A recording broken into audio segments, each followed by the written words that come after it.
Do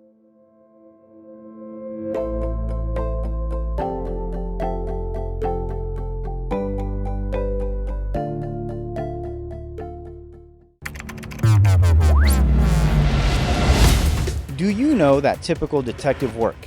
Following the footsteps, the traces that the clients leave during their purchase journeys.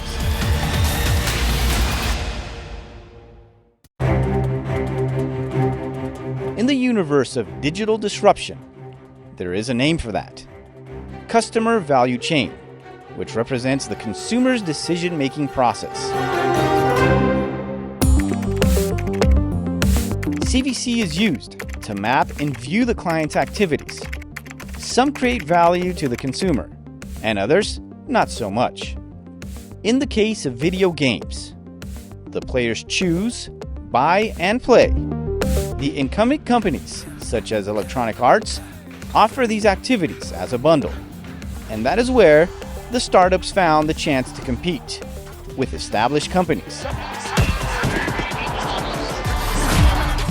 They break the links between the activities performed by the consumer and specialize in either one or the other.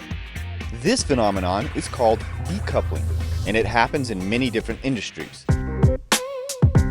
Developers such as Zynga, Rovio, and Supercell used new channels, such as social media platforms and apps, to change the way consumers pay for games.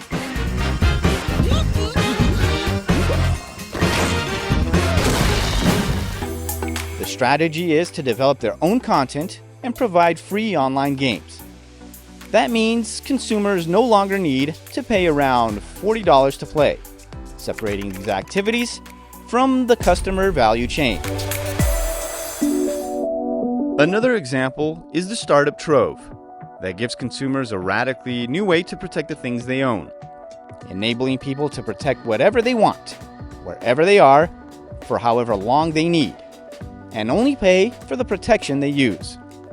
Trove offers on-demand, micro-duration insurance policies for single items such as mobile phones, laptops, bikes, skis. Trove achieved decoupling by offering insurance on demand using a mobile app.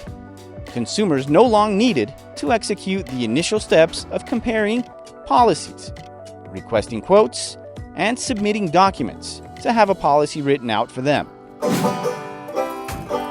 In the traditional business model, companies stole clients from one another as they released new products. For example, Coke and Pepsi,